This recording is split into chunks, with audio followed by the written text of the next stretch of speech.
story.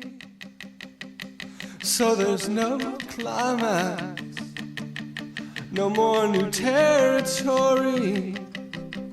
So pull away the IMAX. In the slot that you sliced through the seam, there was no shyness.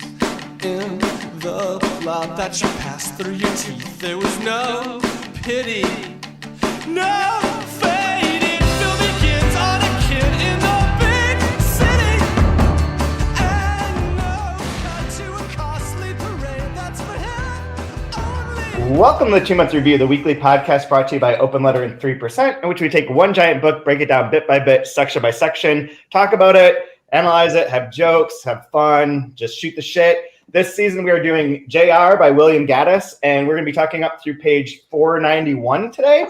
I'm Chad Post from Open Letter Books, joined as always by Brian Wood, author of Joytime Killbox. Hi, Chad. It's a pleasure to be here on this No Hall of Fame inductee day. I was waiting to see if you were going to mention my little thrilling obsession from yesterday. But go right in with baseball, because I know you're interested. And we have special guest, Dan O'Brien, playwright, who has written a number of plays, including The Three Christs of Ypsilanti, which we were just talking about. And then the one that won the Penn Award is The House in Scarsdale, right? That's right, yeah. Yep.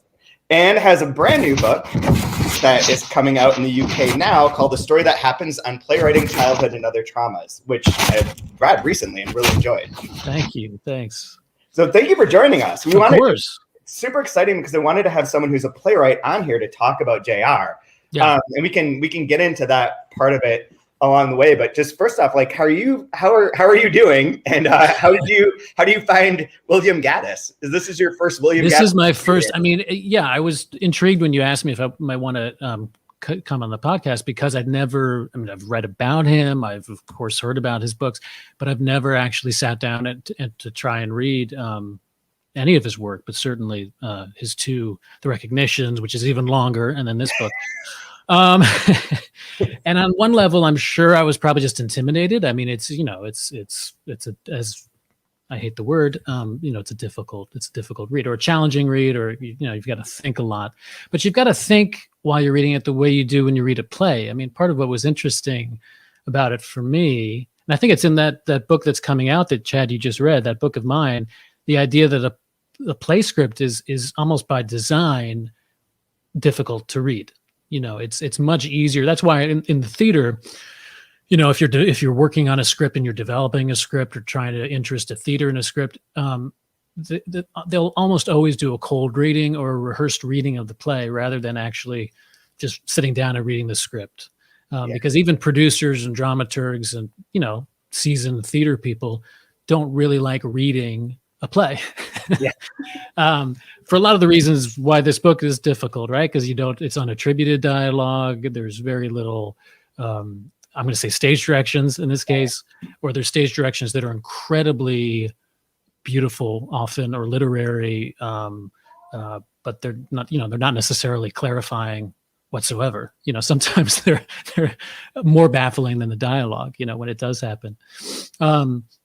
So it was really fascinating to just try to relate to it as a 700 and some odd page play and or screenplay.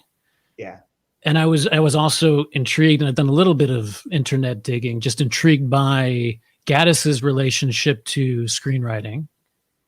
What did you find about that? I don't know anything about that. Just that, there are references in the book to this Western, right? This Western screenplay. I forgot the title. It was something ridiculous. Oh yeah, it absolutely. Well, was it Once at Antietam? Oh, no, that was the play. That's the play he wrote. That's the play that's in Frolic of His Own. Right. Wow. And apparently is very closely, it's referring to a play that he actually did write at some point before JR. Yes. That he claims he spent some amount of years on, and it didn't really go anywhere. This book is littered with those references to, like, the first act, the guy just comes out. I think it's in the section. The guy just comes out on stage and explains everything. They're like, right. And like in the Frolic of His Own, when they talk about the play, there's the similar critiques of it. Like the Frolic of His Own is set up where the main character is suing this film producer who had made this big blockbuster movie about the Civil War that has a similar story to the play that he wrote that never got produced because nobody wanted to produce it, but he sues them for plagiarism. Right. And that's the basis. But then it doesn't work because they say, well, you were just plagiarizing Plato. And what's the difference? That's great. But that's amazing. Well, I mean, because you read this and you have to think, anybody, but certainly a playwright or a scriptwriter would read this and think, well, why is this a novel as opposed to, I mean, if he is so interested in dialogue, why is it written as a novel as opposed to some kind of dramatic performance or, and of course it's very different than a play and a screenplay in many ways, Right. But that was sort of a big open-ended question for me. Yeah. I mean, you've probably already covered this. You've probably already talked about like, why is it all dialogue? No, No. not exactly. I mean, I don't know. Do you have a theory, Brian, or a good response? I think it works so well for two reasons. One, with it being like the chaotic, like fragmented postmodern aspect of it, all the noise works really well. And then when you think of all the financial transactions going on all over the phone, with talking to a secretary and then confusing it with a lawyer, and the lawyer's confusing that with somebody getting lunch, and they're all doing this weird. If you put in stage directions, or if you're putting in too much prose in between that, it would just deflate it, and it wouldn't have that just like that snappy energy. And I think it's meant to be really confusing and chaotic. And what better way to do that than unattributed dialogue all over the place? Yeah. In a way, it's like the most American book. Yeah. Like just everyone talking over each other and not really listening. Right. Not listening, trying to assert themselves and make a sell. Yeah. And think about when he puts most of that in is when they're in that apartment and everything's falling over on them. Right. So even then it's still chaotic and like making you feel claustrophobic. Right. And so I think maybe he did it. I think it works really well at giving us that feeling of just nothing makes any sense. How does anybody make any sense out of this? That is like taking that into one step further as like a sort of strategic approach. Like if you did include like novelistic elements, like the exposition, the frame settings, the like ways of moving people around, that's so much order. Like it's artificial. I mean, it's part of like, he's part of that movement of like the Barth and Gass and everyone who is like questioning the reality of fiction and how fiction it should be undercut and how you can deal with that. And so like in this book, that's pure entropy. Like to have those sections that are like novelistic would kind of counteract that in a way. So as a strategy, maybe it makes the most sense to let the voices ride. And even those interstitial parts are like, they're kind of there, but they're also very poetic in the sense that they're not really even sentences or like a normal straightforward description or movement. They just seem almost at times random, but they're like, they describe what's being in like kind of in front of the character, but they're not like a normal book moving you along. Right. I have a question before you get into this. So related to theater stuff, how is that going with like, what is the situation now given COVID and given everything? Like this seems like a very weird space to be in for theater and for everything. Yeah. I mean, how are you okay with grown men crying on this? We love it. We're all for it. The more tears, the better. The things we approve of are tears and making fun of Ohio. I it's very strange. I mean, I don't want to speak. I can't speak for everybody, but it's just, everyone keeps sort of pushing the, things will be normal in 6 months, things will be normal in a year, things will be, but really the big question is we don't know. I mean, it's hard. I think most theater people, it's hard to imagine that like people will never want to sit in a theater and see live theater. I think the question is, is it going to be a year? Is it going to be 2 years? It's probably going to be a gradual thing where, some theaters that have survived are going to start reopening and doing it in special ways and finding ways to survive, with diminished audiences, because it's going to, I assume it's going to take a while for people to want to come back to this theater and feel comfortable or have the money, So it is a strange time. I mean, I think, so many playwrights I know also write for TV and film or teach, just like so many other literary writers, so I think there's been a certain amount of pivoting, if we can, towards those other genres, just to make a living. I mean, again, part of being a playwright is about as lucrative as being a poet. So, playwrights already aren't really making a living just being a playwright. So in that sense, it's kind of been anticlimactic. It's cut off a certain amount of funding and opportunities that would have been there before. But I would think, I don't know. It's strange. It is strange. Obviously, there are lots of lines of work that have had this sort of existential question this past year of like, has the thing I've been doing with my life suddenly evaporated, or it disappeared. And again, I don't think in the long term it has.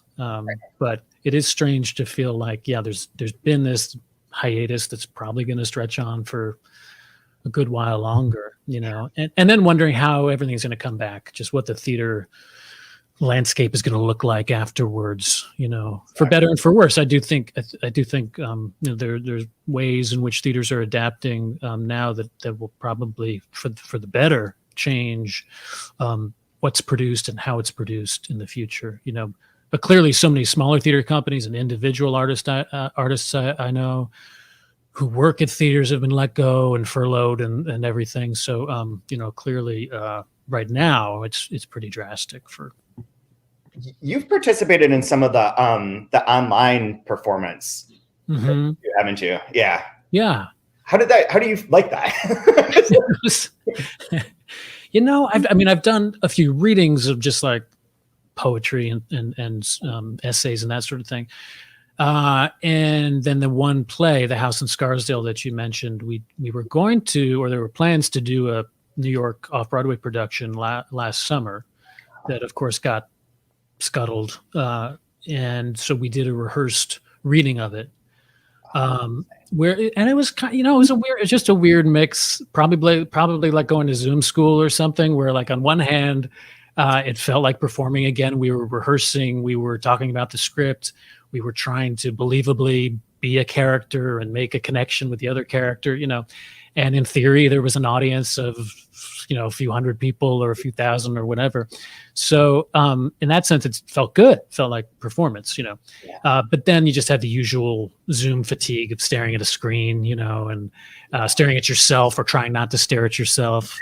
The delays that can happen. I mean, I love, there's that play, The House in Scarsdale. It's written in verse, but it's all derived from audio recordings. So talking about conversation as chaos with Gaddis, that's really interesting to me, because what I was trying to do with that play and with a few of my other plays was to really hone in on the improvised, chaotic, accidental ways in which we communicate, but also reveal ourselves, and so I don't know where I was going with that exactly, other than to say, a lot of the dialogue is actually quite quick, and that is harder to bounce back and forth with your actors.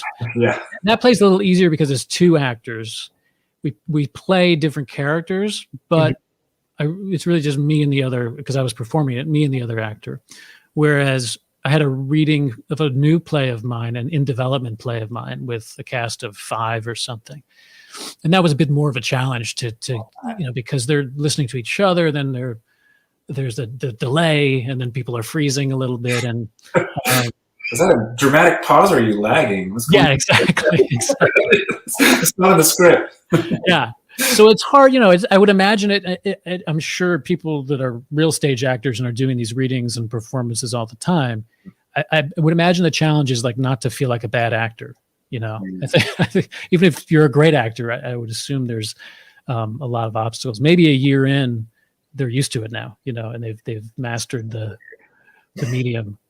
I have to go back to teaching next week, and I'm like a little afraid of like going back to. I got used to it for a semester ish, and then it's been enough time for me not to think about it and to put that. Yeah, I taught a workshop this summer, and it took me a while to get used to. I don't know if you had this experience, but just the fact that everyone's muted, Oh my God, it fucking drives me insane. It's so goddamn quiet. And like they never like speak up. Yeah. I'm like laughing at my own jokes and there's just silence. I'm like, oh, yeesh. I felt like I was like dying on stage. Like anytime I made a joke, and then I'm like, thirstily looking around the screen to see if anyone's silently laughing, hoping that there's some response. My students would always like turn off their camera too if they're gonna like drink or smoke weed and then turn it back on. So like you'd like look and there'd be like blank screens. I'm like, oh, that's cool. I saw this thing yesterday that was like peak COVID for me related to this, was that this kid on Twitter was like, he's in some school and he watched his first class on Zoom. It's Zoom class, whatever. And he went to email the professor and found out the professor was dead. The professor died in 2019 and they're just replaying his lectures. So there's he went to email him and found his obituary. And it's like, that's really like a new level of the simulacrum that we're living within. Yeah. Yeah. That is grim. That is hilarious. Yeah, I'm curious, when you're reading novels, maybe ones that aren't quite as heavy, like voice heavy as this one, do you read the dialogue and the character interactions and the sound of it with a playwright's ear? Does that make sense? Yeah, it does. I mean, I don't, to some degree, I'm sure I'll read some novel or short story and think, oh, maybe this dialogue sounds a bit formal or wooden or something. I mean, again, what's for about this book is clearly Gad has had this amazing ear for conversation. So, again, that's the sort of thing where often, I was reading it aloud at times because that was easier than reading it on the page. Actually putting it into your mouth and trying to speak the way we actually speak when we're conversing was easier than trying to read it on the page. And so, clearly with a lot of fiction, there's been that kind of, again, this happens on stage too, where to create naturalism, it's not really natural. It's something in between something formal and wooden and artificial and something more realistic. So I probably register that to some degree. I mean, my biggest thing about fiction, at least because I used to write short stories. I got a graduate degree in playwriting and fiction, and I really thought, okay, maybe I'm going to write novels or something. For all the bucks, short stories. Yeah, exactly. Exactly. But then I was tempted away by playwriting, the glitz and glamour of playwriting. But I did find, and this was like 15, 20 years ago, but I did find myself becoming impatient with description, which I've actually grown out of. But there was a period, in my 20s where I'd read a novel and I kind of would want to just read the dialogue or really read more distilled action of what's happening, as opposed to so much interior description of interior thoughts. And again, that's what's missing from this book, right? We don't have any character's interior world. No. And that is purely dramatic, right? I mean, with my students, if somebody is writing a play and they have long stage directions that are describing, or even short stage directions describing a character's inner state, I always say, no, you got to cut that because the audience won't see that. The audience won't hear that. You can do a little bit of that to sort of cheat for the first reader and to help actors and producers and directors.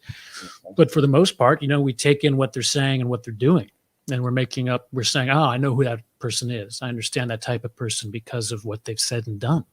Right. And that's exactly what he's doing here. So interesting. Brian, I know you were going to ask, you wanted to talk about a particular, is it a French entrance? Am I remembering correctly? French scenes. French scenes, yeah. Yeah. I'm really naive to it outside of what you can read on Wikipedia, basically. But it sounds like that's something very similar to what Gaddis is doing, where it's just talking and then the next character comes on and that's our transition. There's no changing of the and well, how would that work with a state? You would change the set or something to show a change in the scene? I'm not sure of all, of a lot of probably the context of that. The way French scene has been sometimes used with me when I'm developing my plays is literally just, how to divide a play into sections of when a character leaves or arrives. So anytime there's a new constellation of characters, that's a new French scene. Okay. And one reason I think dramaturgs will do that when they're helping a company with sort of dissect the play, because, maybe there's 3 French scenes within this one scene. Mm-hmm. Or, maybe it's called Act 1, but within Act 1, there's 8 French scenes, And part of that is just to pull it apart. It helps in rehearsal because you can say, we only need these actors this day because we're going to work on Act 1 scene, French scene, 3 or 4. Again, you wouldn't need to do this if the playwright already kind of, notated the play that way. Yeah. But if you've got a more fluid script where characters are coming and going, and maybe the playwright has just written Act 1 or Part 1 or something like that, it can be really helpful. And I think it was even an Elizabethan characteristic that the plays were just kind of unscrolled. That it was later editors essentially that divided the plays into acts and scenes. Hmm. I'm not absolutely sure of that. I'm sure there was some amount of, but because again, when Shakespeare wrote it, it wasn't primarily a literary creation. It wasn't. It was first just for the production. Kind of like, I guess, you read a screenplay and you don't have acts and scenes noted as such. Yeah. You have slug lines for different scenes, but you don't necessarily announce like we've reached the end of Act 1 and now there's a beginning of Act 2 and there's but as a screenwriter you're thinking about that for sure, because that medium is obsessed with writing in a very prescriptive structural way. So French scene, but I thought a lot about that because that's what it is here, right? It's like suddenly sometimes it's because a character comes or goes, but sometimes it's because there's been one line of narration, or sometimes not at all, and we're just in another place. Yeah. This is the first time in a while that I got confused over like who is talking. Is in the later section. We can go through the scenes a bit more chronologically in a second, but when it gets to the business part where the congressman, the woman who's in charge of the stock for her daughter, and the Beaton are there. I was like, I don't know who these people are all of a sudden. There's just so many voices. And I was like, they kept saying like her, they kept referring to her. And I was like, oh, so one of these is a female, but which female is it? But it was a character we had never met. And so it's like the first time that happens in so many pages that it like really threw me off. And then reading that, I was like, man, fuck business school, fuck business talk. But like that business talk. And then today I'm like reading about like stock option calls on GameStop through Reddit and how to manipulate stock prices and just take apart hedge funds. I was like, that's JR. Like these people are just JRing it. Yeah. No, I was thinking about that too. I mean, I was already confused by what's happening with GameStop, but I was like, oh, that is what JR is about too. About it's like sort of exposing. Penny stock difference. But you could have easily just done chapters or scene headings in the book, and like would that have killed the vibe of it? Maybe a little bit, but he talks about it in here too with other characters. Like it's purposefully hard or difficult, and he's purposefully making there's going to be a small audience for this, and it's like he knows it. And he's It's so funny. Really talk about too.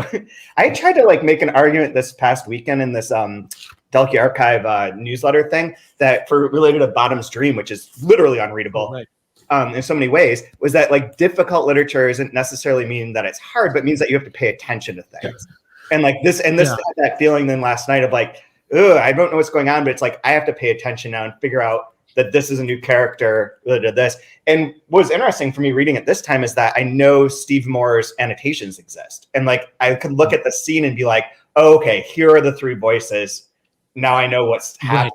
But like when I read this years ago, that existed, but I didn't know about it, and maybe it didn't. I had no idea. But like I just read it and was just like, fucking, I get so many people confused. Like the major, I always forget his last name. And Dan and Gibbs, I'd get confused, but now it's like a little bit easier to like. No, you really do need, like you would in a play, the character page, with the dramatist personae, and probably a certain amount of synopsis because that's how I was cheating to figure out sometimes just to ground myself, especially when the shifts happened. I thinking like, I guess I could just read this for pages and pages and maybe pick up 5% of it.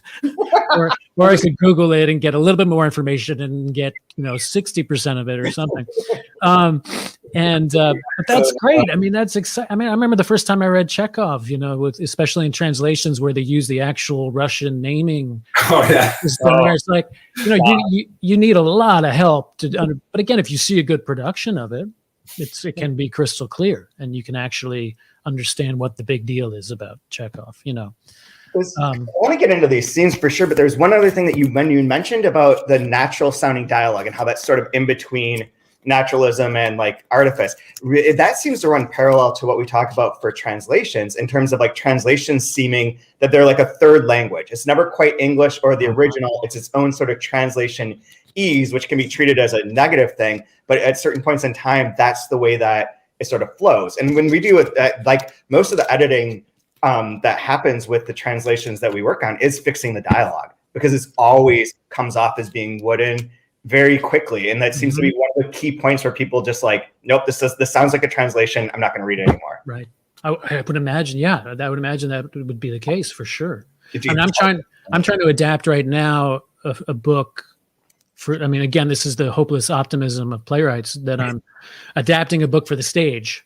Nice. For a stage that may not exist. But it's a book set in Scotland. And I'm not Scottish.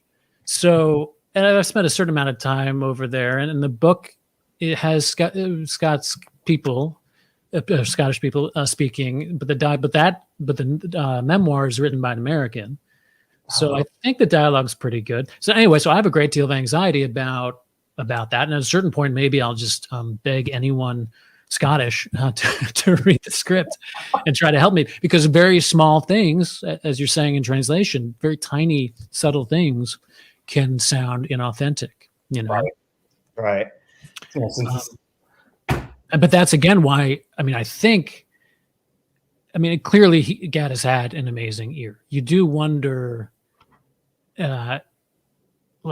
sometimes it did seem like all of the captains of industry, for lack of a better term, were the same person. Yeah. Do you know what I mean? And and that's another question, which is how much did he have to push or want to push his characters to caricature in order to be entertaining, clearly, but also for clarity's sake. Do you know what I mean? And this is somewhat going against what I just said, but if each character has very broad, verbal ticks and tells, in some ways that's much easier to follow who's speaking, right?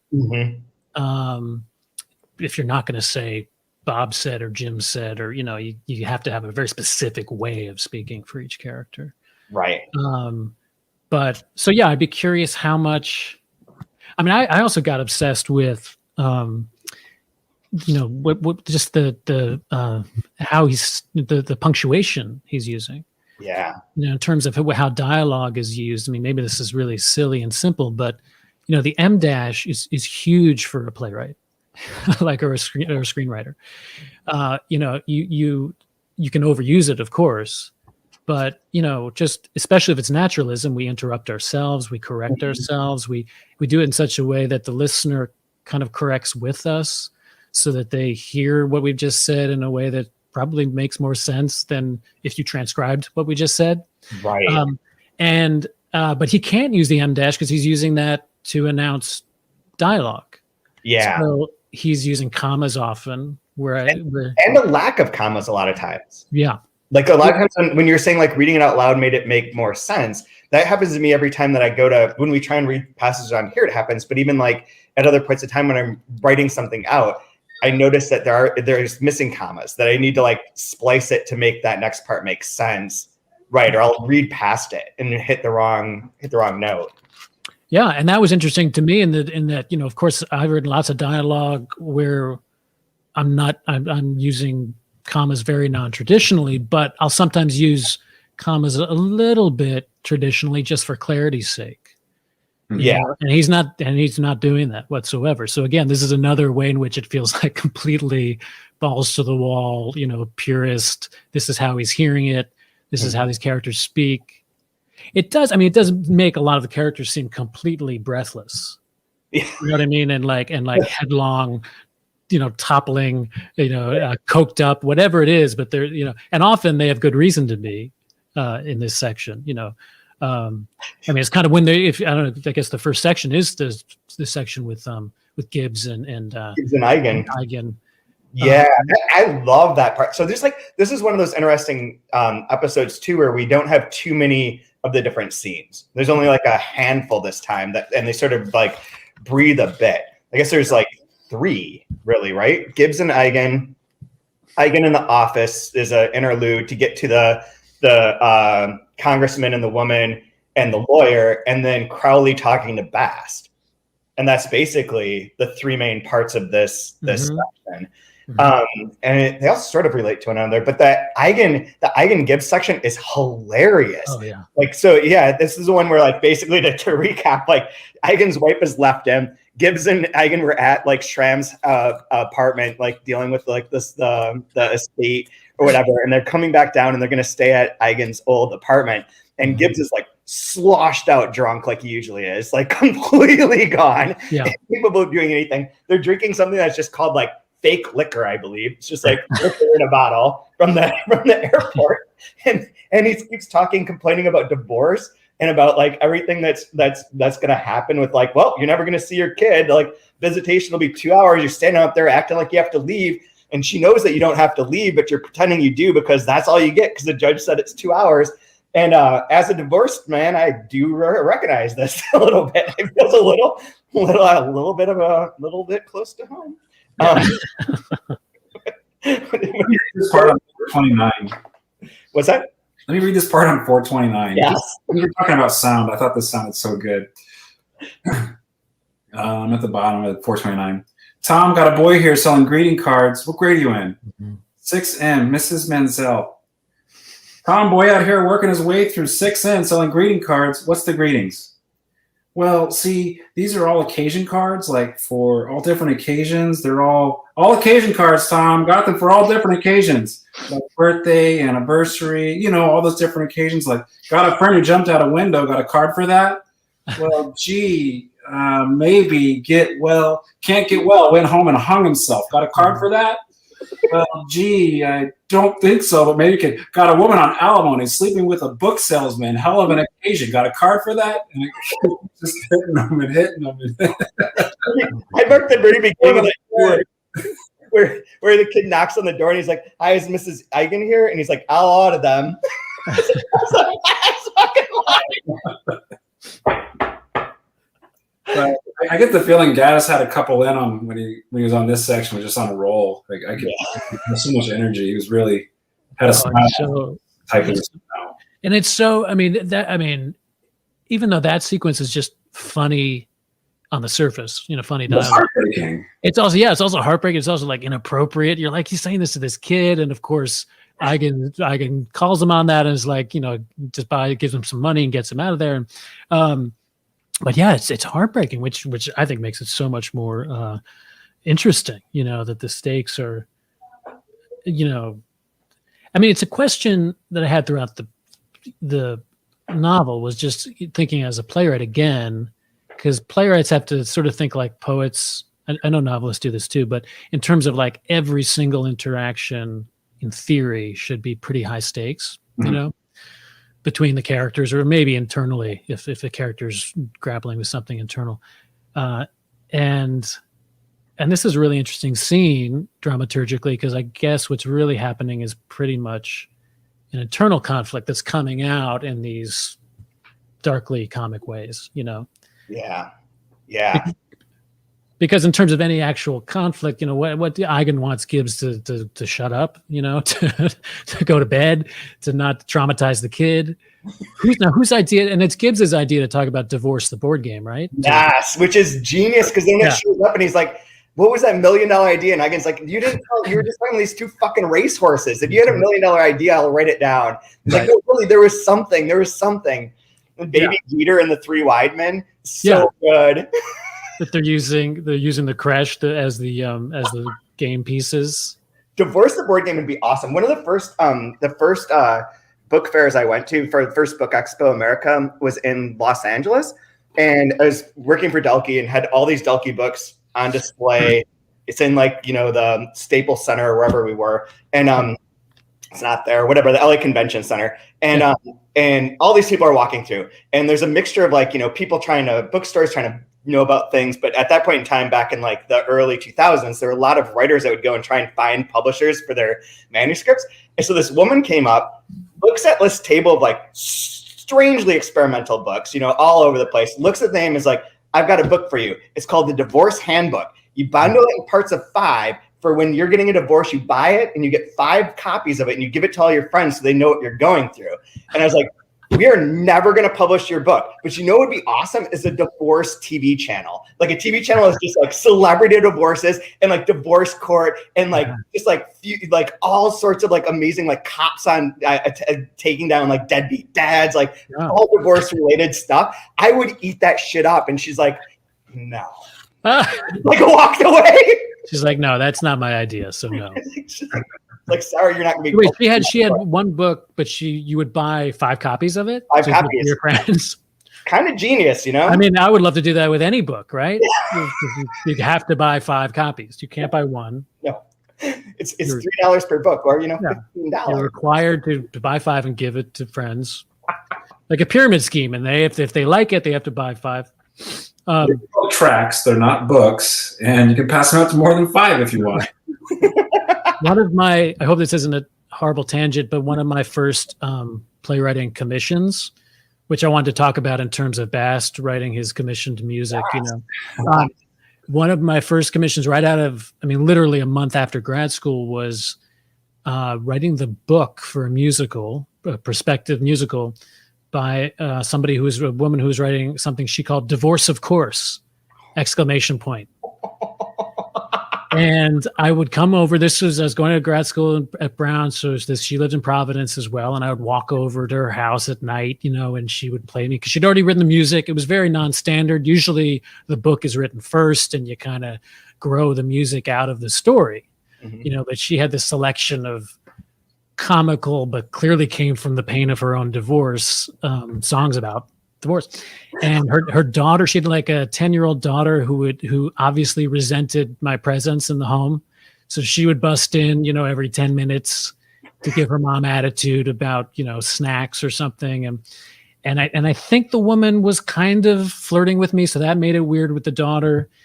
And it was terrible, but it had a lot. Yeah. It reminded me, Divorce, the board game, reminded me of Divorce, of course. It went nowhere. Eventually I left Providence and I said, she was paying me very little money, but it was a commission.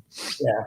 So but I said, I'll give you the money back. And she said, no, she's like, just write something, just finish it, just write something. So I wrote something very quickly and I was able to keep the money, but I insisted that she use a pseudonym. Oh, nice. If Divorce, of course, ever gets out there, you'll know it was me. I did a horrible job. So that's amazing. All of that, all these stories. Now that I think about them too, I've been reading a lot of Martin Amis books, but they remind me of like a Martin Amis setup where there's always like someone that's having to write the play version of like some other story or whatever. That's how Brian, I came across London Fields' movie yesterday, which has a 0% rating on Rotten Tomatoes. Wait, which movie? London Fields. Based on the Martin Amis book, came out in 2018 with Amber Heard and has a 0% on Rotten Tomatoes. Oh my God. The John Depp thing at that time. Have you watched it? No, I didn't even know it existed until yesterday. It had the second worst opening weekend in box office history. God. Wow. Impressive. Did you read, I was a little of my Google sleuthing. I saw that at least somewhere, maybe in the letter, Gaddis had talked about sort of dreaming of Robert Altman directing. Did he really? Yeah, directing his version. I saw the other week. I was like, he would be perfect for this. I mean, and it makes sense as some sort of influence, maybe at the time, or maybe he just recognized that that they were sort of voting sensibilities, with the dialogue and casts in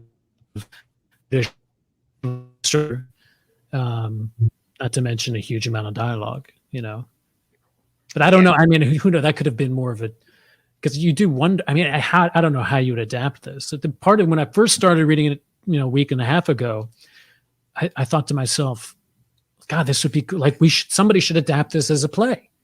Make it like a 7-part play or whatever it would be, and And then, of No. course, a few days later, I thought, oh, but that'll probably, end in tears and bankruptcies. And but maybe, maybe the right writer with stars in it. Who knows? Because some of this is obviously so hilarious and so apropos to I don't know. I couldn't figure out, like, when we talked about this briefly earlier, I think it might have been last week, Brian, but like how the difficult, like if you could make a multi-season like TV show of it, even there's the problem of like, what is your conflict that keeps this together? Like, what are you following? What is and like part of like the funniness and the fact that it's like a 12-year-old like upending this bank and like taking over all these crazy companies, like the beer company that's getting people sick with their cobalt and like which is sort of alluded to, and then getting Matchbox or the Matchbook company, the print things, and then all that kind of stuff. It's like very funny, but it feels like if you started to go down that road, the natural tendency would make it into one of those terrible movies where it's like Baby Genius or whatever that like ends up like baby boss or boss baby. That's what it is. Boss baby. Yeah. Yeah, I don't know. I mean, again, when I'm teaching, quote unquote, teaching playwriting, always the first question is like, is there a protagonist, right? Is there like one character we follow?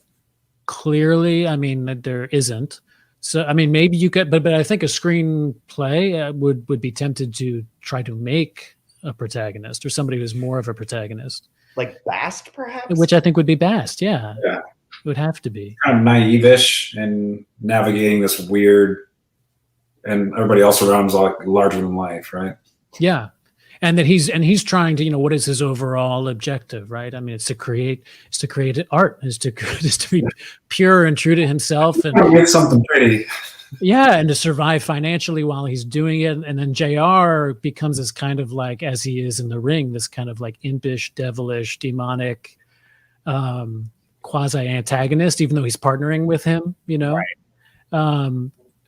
So I mean, maybe that could. I mean, clearly it would change, the structure, or you would approach it as just like a Robert Altman film, and it's something where it really is a ensemble, right?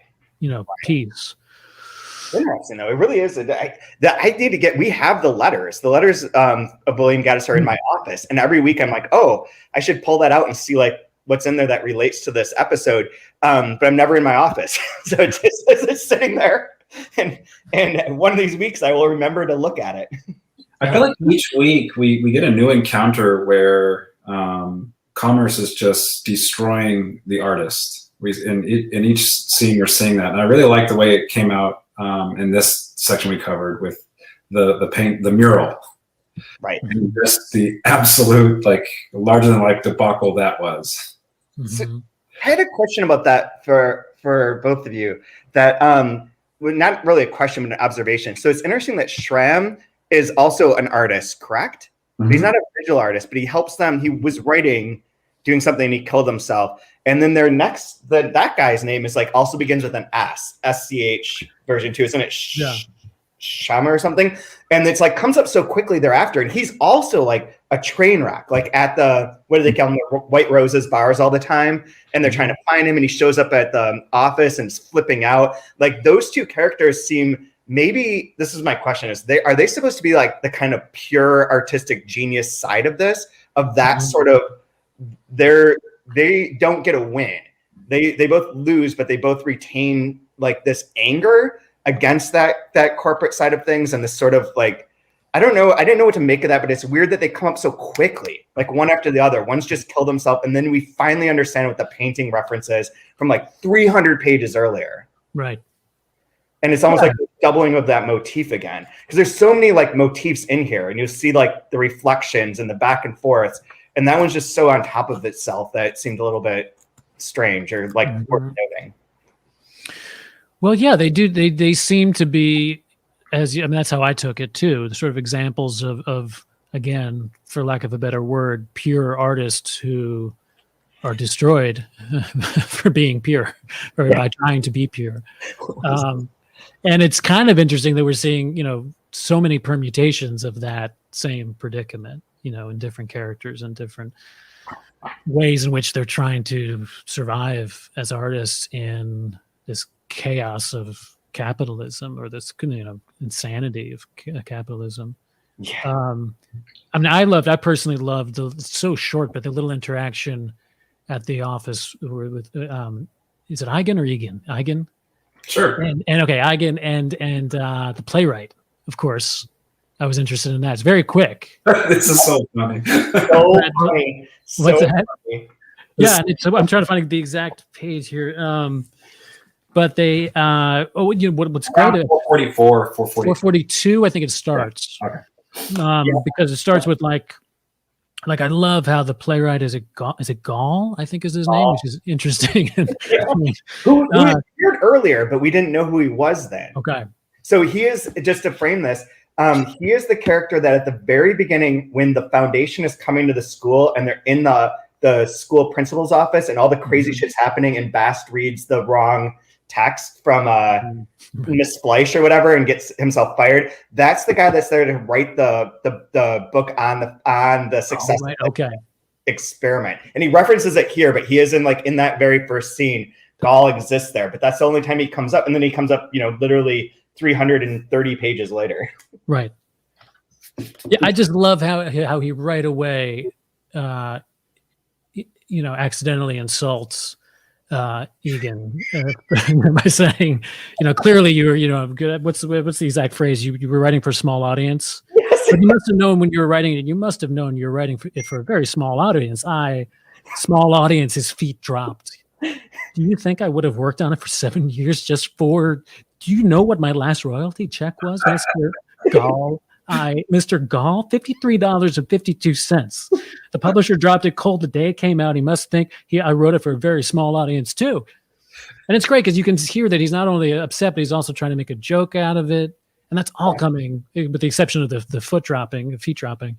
That's all coming from dialogue, Oh my God. I love this part. And I love that it leads into, so this is another one of these doubling motif things, is that it leads into 448, where they're talking about Mr. Skinner's book company, and they're showing him the most recent catalog, and don't sit there waving it. Give it to me. Told you one business we're not going broke in is the damn book business, didn't I?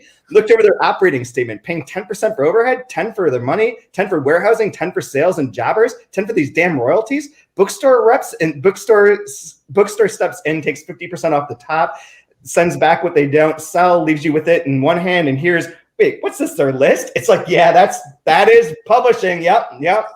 Also big failure. So you have the artist who's they never did anything for my book, and it was for a very small audience. And then you have the publishing scene that's nah, shit doesn't work. Right. It just sort of doesn't work. Sorry. Yeah, I mean, it's the nightmare. It's sort of your nightmare vision of the conversation that publishers would be having about your book, or or with their funders. Right. See what you can get for a nickel in a used bookstore. Why any damn fool wants to add another one to the heap? I mean, this is just brutal but funny. So funny. There's a friend, I think I may have mentioned this before. I have a friend, Ed Nowatka, who used to want to start a book review called Future Remainders, and would just evaluate whether something would be remaindered and how quickly it would be remaindered. Well, when I lived in New York, especially, I would do playwriting workshops at theaters, at their offices. And usually that meant that you were given a table in the room where the dramaturgs worked. Mm-hmm. And the dramaturgs are people that probably the only people that read scripts that come in, except for the scripts that then maybe go on to production. So, so I just found it so depressing to walk into these rooms with 500 scripts just sitting there. Some probably have been there for years. Yep. And just reminded, I mean, it's somewhat what I felt when I moved to LA, and you walk into any coffee store before COVID, coffee shop. Every laptop has got Final Draft open. Yeah. And it's everybody is working on either TV script or film script, Again, that's kind of wonderful. In some ways, I think that's better because LA at least I feel can support a lot of writers financially who are doing that. Whereas you go into a theater office and you see how many people are writing plays for how few opportunities, and how an off-Broadway production, pays, even at a very well-known off-Broadway theater, pays very little. The only one who's going to make money is if you have something go to Broadway and run for a long time. Right. Like Hamilton, right, Brian? Yeah, I've never seen it. I got this hat for $1 because Yeah, that did all right. I think that was pretty successful. Heard of it? Yeah. I love it. Oh, I love it. Like, yeah, it's great. I taught I did a 1-day playwriting workshop in New York years ago for like a 6-hour workshop. And it was kind of great because it was like anybody could take it. It was through Gotham Writers Workshop. If you've ever heard of Gotham, Yeah. Like right out of grad school, I had this job. So people could just pay $300 or something to take it. It was all day. Halfway through the day, I said, "Oh, let's take a few minutes to just introduce yourself and give a little more context about why you want to write plays." And this guy, he says, "Hi, I'm Bernie or whatever, and I just want to write a play because I have an idea and I want to make some good money." And in a very gentle way, I said, "Oh, that's great, but playwriting, maybe screenwriting, maybe TV writing, but playwriting, you're not going to make a lot of money." He literally, we still had a little bit more of the break. He literally just left for the day. He just didn't come back. I guess he took my advice, but he was like, "Oh, I'm in the wrong room. This is the wrong workshop." And even the workshop that prints money. Yeah. But it's all the same. I mean, what's interesting about this, whether it's publishing, theater, and TV and film, I'm sure it's just a question of zeros. Do you know what I mean? It's still all the same types of considerations about what's going to be commercial, what's going to have some sort of critical success, maybe for a different type of currency, I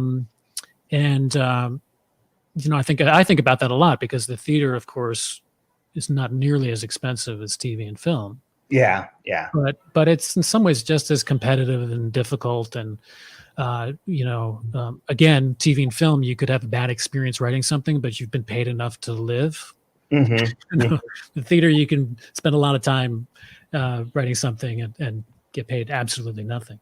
It's even like, it's one of the weird, like the scale of things is so hard to like, I think about this in terms of my students. So like one of the first things for the students for the publishing class that I teach each semester, they read part of this one book where it talks about the different capital that you can have, like the sales part of it, but there's also cultural capital. There's the reasons that you publish things that aren't going to make money, but give you that sort of sheen because of like the critical success or whatever it might be, and like how that plays into decision making. And then I'll try and explain to them like how many copies a book sells versus other media. And like the numbers are so different and like so wildly, it is a matter of zeros, but those zeros seem extreme. So like when a show gets canceled and they're like, well, there's only like 1.5 million viewers. And it's like, we've never sold 1.5 million books in the existence of everything that we've ever done put together doesn't equal that of like the last episode of this show. Right. Well, how do you think? I mean, my wife works in TV, as you know, Chad, and she's had a couple of her own shows. And so I've gone through that experience with her where she had her first show that she created and starred in was on NBC. And this was back when it's changed. But at the time, you did need to get like 1.5 million viewers. And it wasn't getting that. It was probably getting, 900,000 or something, Right. Which again, to me was like incredible, astronomical, mind blowing, And again, because cable has changed everything, shows can stay on for a long time. We're getting 500,000 and it's a different situation.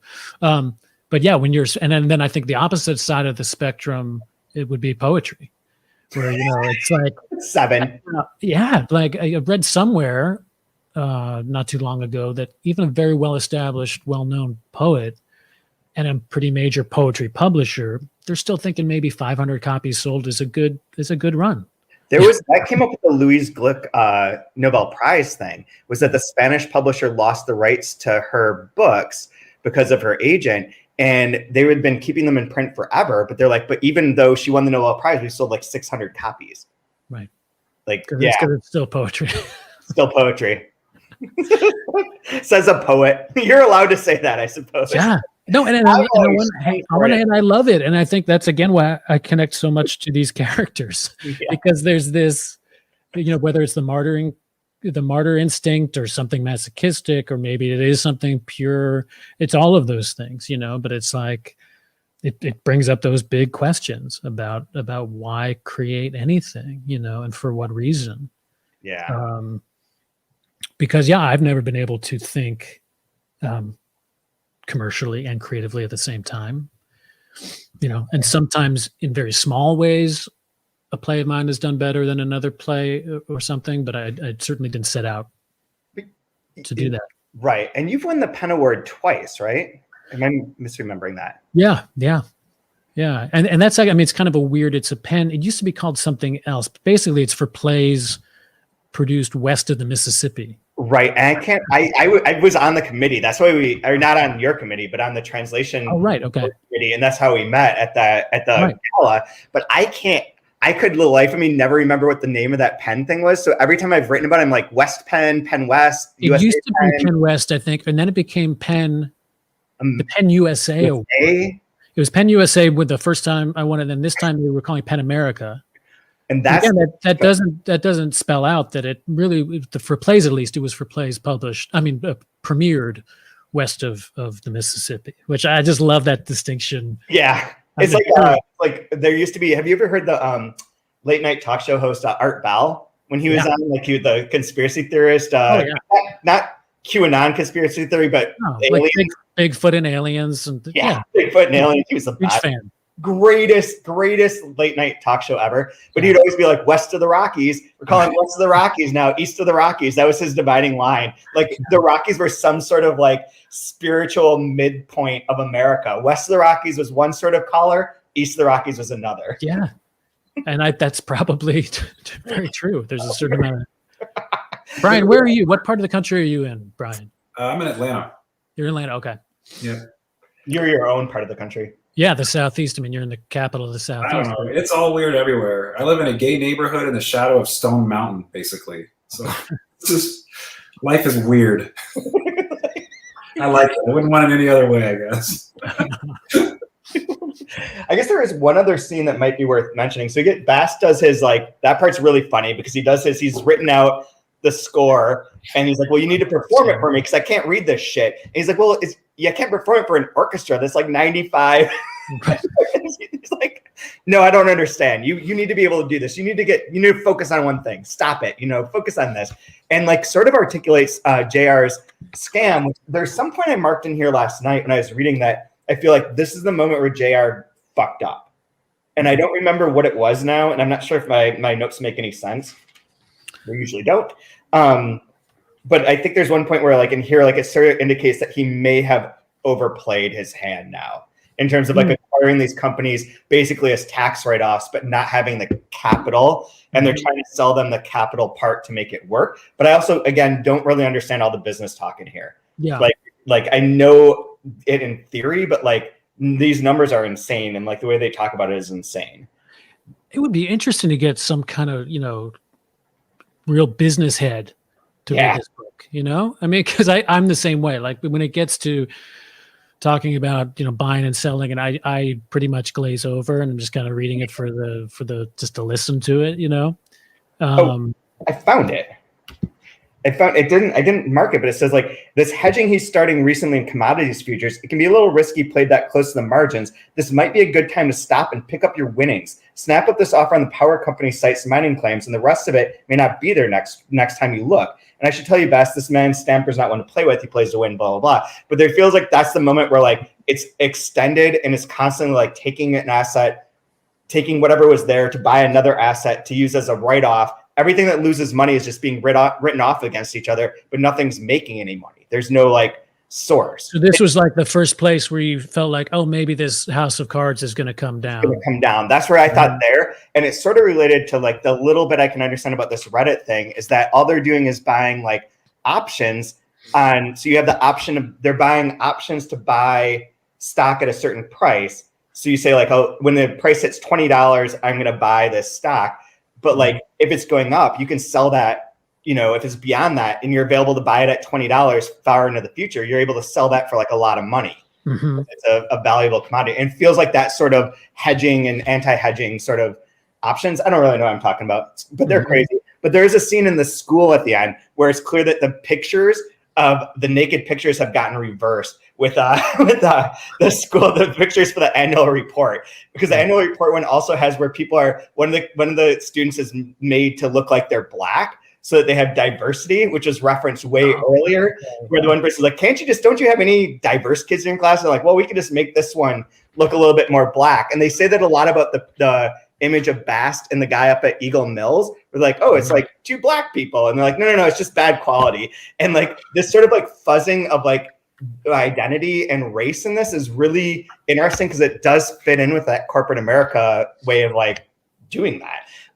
But there's the part where like the major's son, who's going to play the, in the ring, play like the whatever the call and be whatever he is. He is showing everyone his naked pictures because he's been sending away for shit through the mail to get like nudie photos to be popular at school, which reminded me weirdly of, I met this guy once who went to school with Barney Rossett, who ran Grove Press, founded Grove Press. Oh, yeah. Barney Rossett's son. And he's like, Barney Rossett's son was like by far the most popular person at the school. So he'd be like, hey guys, I've got so much porn. Like I've got so much, like it is just everywhere in my house. We have obscene things constantly. I'll bring it to school. Was the most popular kid ever because his dad was Barney Rossett. Yeah, was he getting it from France? Was it European porn coming? Yeah, essentially, yeah. And like all the books that like Barney would publish, where he'd be like, I hope they sue me over this because it's obscene, and they'd get sued and be like, sold 1 million copies. Well, and that whole section is so interesting, of course, because now we live in an age where porn is like everywhere. Yeah, and we're of course growing up. When we grew up, it was like you had to find it, like a waterlogged Playboy in somebody's flooded garage, you know. And I had a friend who stuffed the Vanna White Playboy in like the drop-down ceiling of his basement, and it was up there with Vanna White in it. I remember this very specifically from like 7th grade, going over to his house and being like, "Oh my God." But like, also we'd find shit in the woods. I always found like it was always in the woods. Yeah, I've what was that too. I don't know. Yeah, I wonder, was it like kids who would look at it and and then like in a fit of shame, like abandon it, or was it like they couldn't hide it at home, or was it like us? Like then, like us now are like, well, at that point in time, you didn't have the internet or like privacy, so you just like go to the woods with your Playboy and then leave it for kids to find. Yeah, just leave it for the next one person, the next sex-starved pubescent kid to come along. No, I remember one of my earliest memories with magazines, dirty magazines, as we call them, was a kid who I wasn't even friends with, but I came over to his house. I think we were like 6 years old, 7 years old. We were very young. And he said, and he was into building things in his basement with like scrap wood and stuff. And so maybe we were a little older, but he also had his dad's like cache of Playboys and penthouses down there. And he said to me, and I remember asking him, I said, hey, do you think I could borrow one of these? Because, and this was my excuse, I said, my older brother's home and he's got a really bad cold. And I know this would cheer him up. This would really make him feel better. Oh my God. And my friend said, okay, I'll let you borrow this issue. But first it's my mother's birthday. So you have to help me build her I think it was like a battleship or something out of wood. Oh my God. So like we spent the morning building some kind of wooden structure for his mother. And then I was leaving the house with the Playboy tucked into my shirt. My mother standing in the doorway. The kid's mother is zipping up my jacket and finds the magazine and pulls it out in front of my mother. And I mean, it must have been, I don't remember feeling that embarrassed, but so who knows if I really understood it. But I remember getting in the car. So my mother took me out to the car. My dad was in the car. She must have said something to my dad. And the only thing my dad said was, he said, who's the founder of Playboy? I'm blanking on his name. Hugh Hefner. Hugh Hefner. He's like, yeah, Hugh Hefner. Very, very smart man. Very smart man. And that's all he said about it. That was probably my entire sex talk for all of my childhood. That's amazing.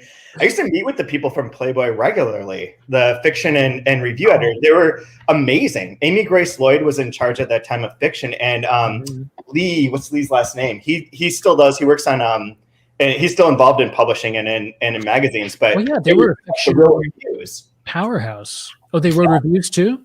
Yeah. Oh wow. Our very Open Letters' very first book got reviewed in Playboy. And what do they do? 'Cause they exist now. I know they stopped publication for a while, but they remained an internet publication, right? Sure. I have no idea. That one, I remember like when everything changed and both of them left.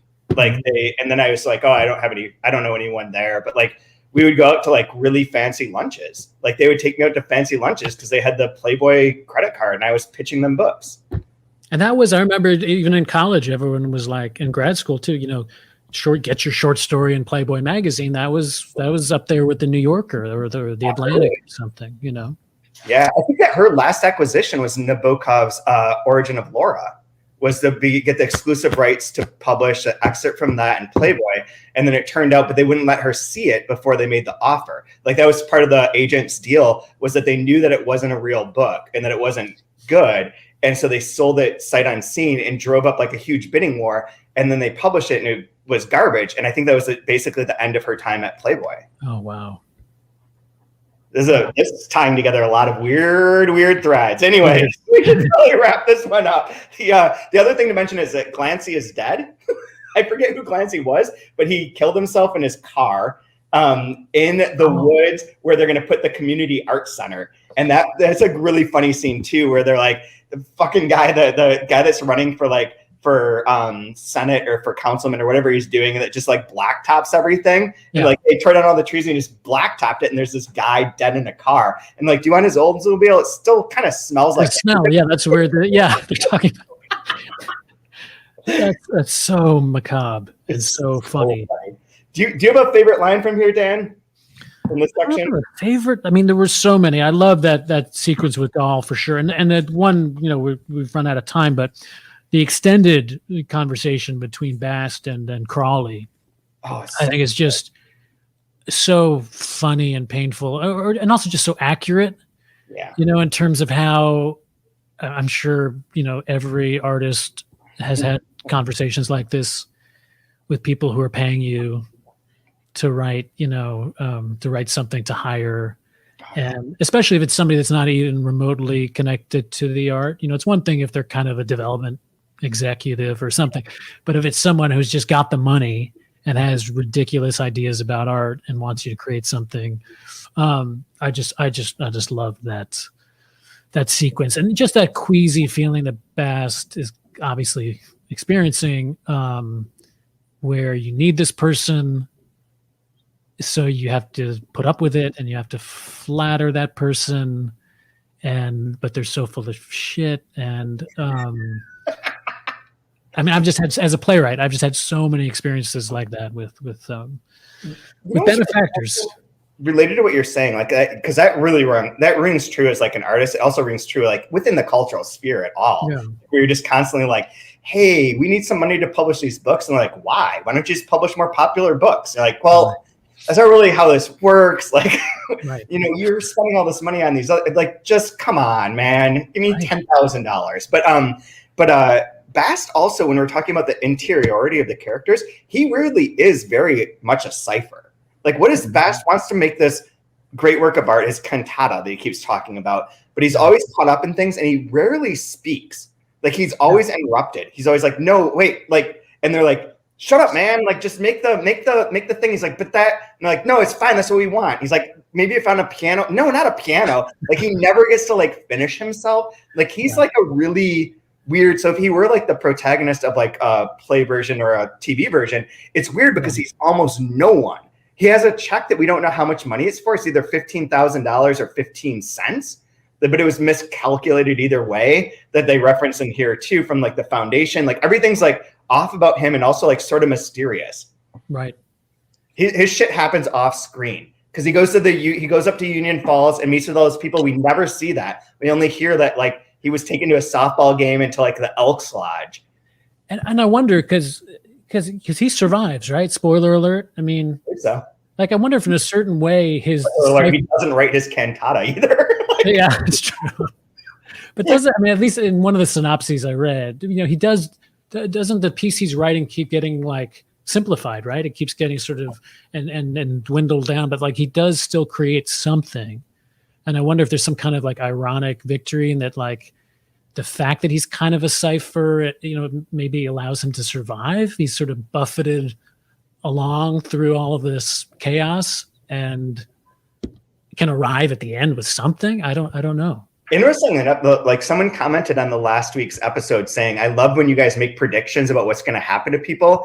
And because this person's like, I just reread the whole book, like, you know, recently. So it's very funny to see like where you are and like what you're guessing at. And that's perfect. Cause like we do it all the time in here. And I don't remember, like I read this book the last time in like 2003. That's so many years ago in my world. Mm-hmm. Mm-hmm. But it must be so interesting because I imagine, you know, because we're the same age, like I was much different. My point of view on art and business was, of course, much different now than it was then. Yep. I would imagine it'd be such a different reading experience. It's very fun. Like it's really like a highlight of the week is to like sit down and read this for like a couple days, like in the morning with coffee and in the evening. Like love it. And like before, I think it was a badge of honor bit to it that there isn't now. And I would imagine, you know, he was when Gaddis wrote it, he was certainly middle-aged. You know, there's a certain middle of life, middle of career perspective that's inherent in this book. I would imagine his first book was very much like the prodigy young writer explosion of you know, synapses firing and brilliance, but also overwhelming. You know, This has kind of, you know, a certain amount of wisdom, irony, jaundiced point of view, absurd humor. No, it's great. I feel bad I had to skip ahead, but it's obviously that's the best. That's actually how we literally used to do the podcast this way. Like with the first books that we did, people would only read the section that they were going to talk about, and it was wild. Like the connective tissue was only our experience. But Brian, do you have a favorite line? Yeah, I read mostly what I liked a lot. I'll read this one line since it pertains to drama, and it's that poor Gaul character trying to share a little bit about the play he'd written. He starts at the top of page 444. I've already written the first act. Came on behind me on the door, but somebody who read it said the trouble with my main character. And then there's this huge interruption, and then like all the way down, like a third from the bottom. Anyway, he said the trouble with my main character coming right on stage and telling all about himself before anybody in the audience is interested in him at all. And I, thank you, Missy, and then just go cut off after that. Yeah, I love that too. Because I'm sure I've done that myself, and we'll do that. Who hasn't? Since I've been leaning into reading the very porny lines, and since we talked about Playboys, my favorite line for this week is 487.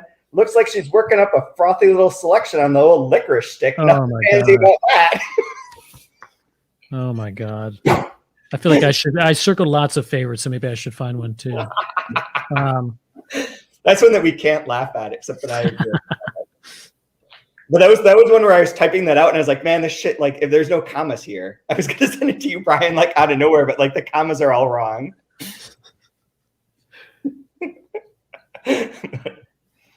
Yeah, I look forward to those 11 to 1 a.m. texts of just random. Oh, that's got to be a Gaddis line. This makes no sense. What is this? I think, like on 475, I don't know if this really works as just a one line, but like, you know, when Crowley says, and of course you realize I can't pay you anything on this little project. You know, after like forcing him to listen to all this garbage, or when he accuses Bast of having an almost unhealthy preoccupation with money. That's perfect. Yep. You've been spreading yourself a bit too thin. Just the criticism, what Crowley obviously believes is like good, well-intended, constructive criticism, and how it's just, you know, galling on many levels is amazing. So good. So Dan, people can find you online you're Dan O'Brien Writer on Twitter, correct? Yes, there's many Dan O'Briens and many Dan O'Brien writers. But I am at Dan O'Brien Writer on Twitter. The Dan O'Brien that I remember is the Dan and Dave. Yes, and I still get that. Sometimes I'll, you know, be checking into a hotel and they'll say, you know, how's the decathlon treating you? And what's Reebok up to these days? Yeah, and I go, ha ha. Yeah, No, I've been working on a prose poem that will probably never be published, but just about all the other Dan O'Briens. Oh, that's so funny. Because there's a Dan O'Brien novelist who is He's very well regarded, good writer, and for a while I was working with his agent, and she got a kick out of the fact that he has alopecia and is completely bald and hairless, and is quite short.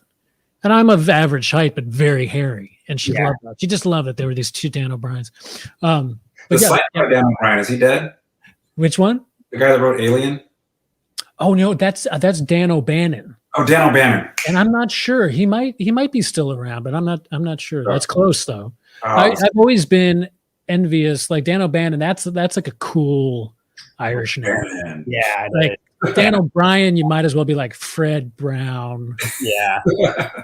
Steve Jones. John O'Brien. There's one I have to do with it's like my parents were because I'm one of 6 kids. I think my dad was bullied, so he wanted us to have the most innocuous names possible, and he succeeded. So I'm envious of both of you guys. I mean, you're doing better than Dan O'Brien. I interviewed Chad Post. There's a musician named Chad Post. I just texted him. I was like, will you come on this podcast with me and talk about your music? Because we have the same name. And he's like, sure. So we did a whole 3% podcast music episode that's very weird that involves this long conversation, which I talked to Chad. Chad Post talks to Chad Post. Oh, I'll send you this little prose poem, Chad, because the reason it started was because when I started as a playwright, there was another Dan O'Brien playwright. Oh. And I guess lucky for me, he kind of around the same time stopped writing plays. But one of my first rejections from a theater was a rejection from my play, but it referenced like all of these other plays that I hadn't written. And so I felt like it was very confusing because on one hand, I thought, well, maybe this guy's an okay playwright and I can sort of ride his coattails, Yeah. But I don't think he was. And then a friend of mine, years later, I found out a friend of mine had gone on a blind date with him.